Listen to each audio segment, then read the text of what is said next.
Let's talk politics with Phil Goff, leader of the Labour Party, joining us. Good morning, Phil.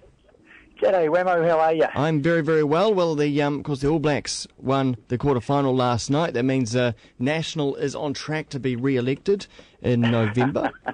I'm not thinking about it that way, mate. I got along to the match. I got to say the Argentinians gave us a run for our money. 60 minutes into the game, you still wouldn't have been sure about what the outcome was. But all credit to Wipu in particular. Great kicking match from him.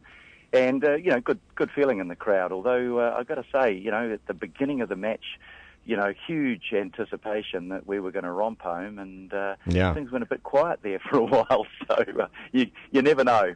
You never know the outcome of these things.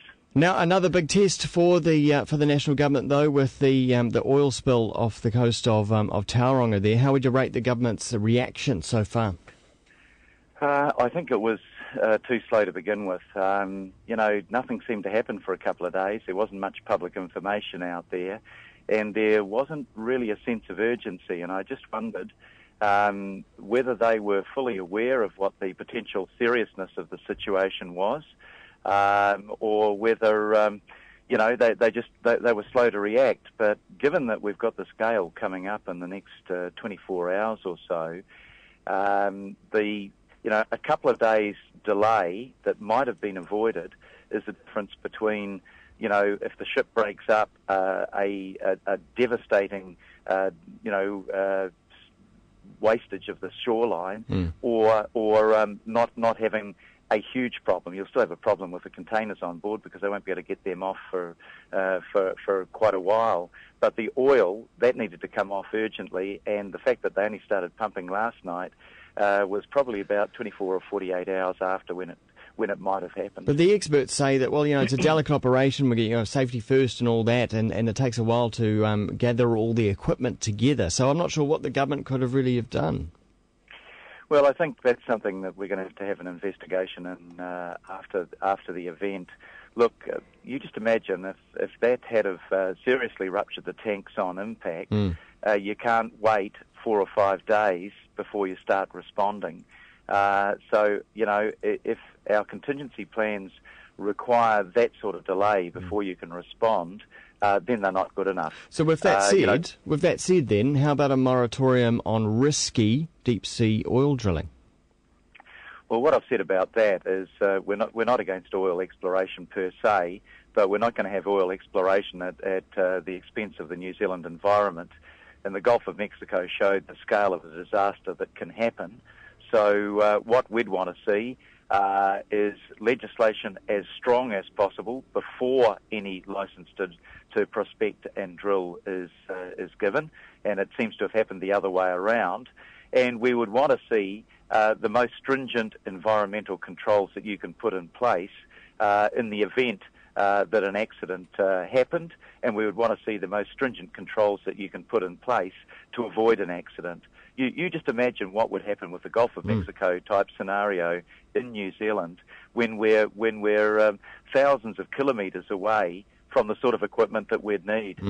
You'd almost need some kind of crack team to be set up that is always ready to respond, but you'd have to be prepared for them to be sitting on their bums most of the time.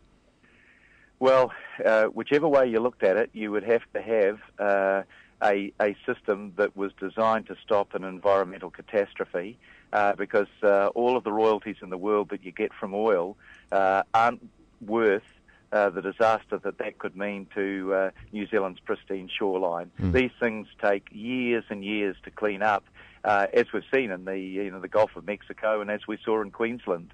I think in Queensland they took about 18 months to clean up the spill there at a cost of millions of dollars, which is why I would have thought that our contingency plans for something like this happening would have resulted in a more urgent response. That we would have had a ship on the way instantly. We would have had the Navy down there. We would have had the booms up, and we need to protect Little Waihi Beach and Makatu. There's some real urgency about that even now. So if the worst happens, we'll be seeing you down on the beach with a spade and bucket.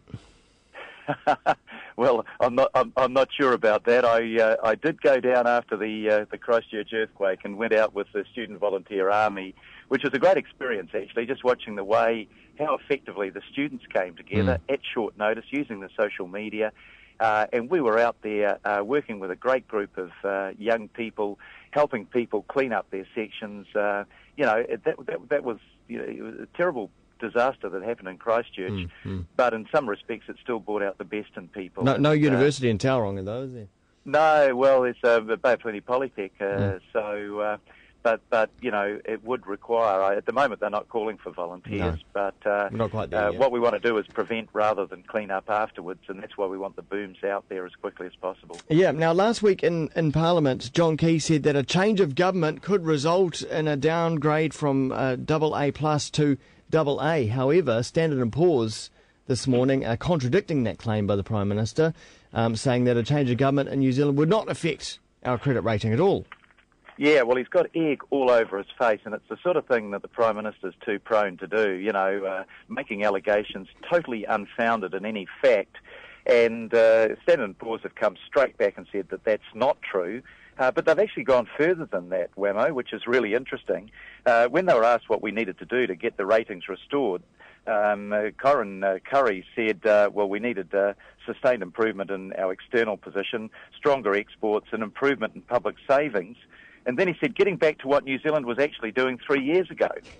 Now, here we are, 13 years since we were last downgraded in our credit ratings. Yeah. At the end of 3 years of a national government, they're trying to blame us or say it's nothing to do with them. When are they going to man up and take responsibility? They've cut the savings schemes, cut KiwiSaver, cut the superannuation fund, the Cullen Fund, and they haven't performed export-wise. The only good thing about our exports is that we're getting great prices, which not even John Key can claim credit for.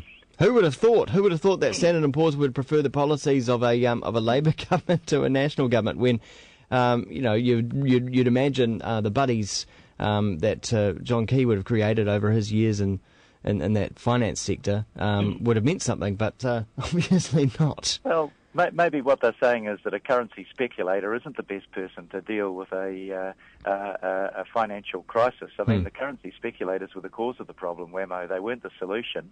It was the reckless and greedy people in the finance sector that caused the financial crisis.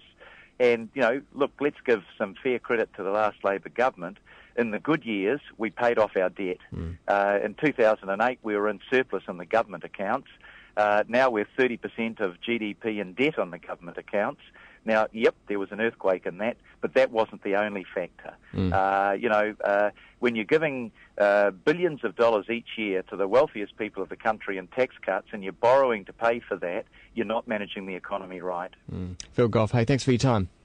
Thanks, Wammo. Good to talk to you, mate. Cheers. Catch you next week. Leader of the Labour Party, Phil Goff, here on Kiwi. It's 10 minutes.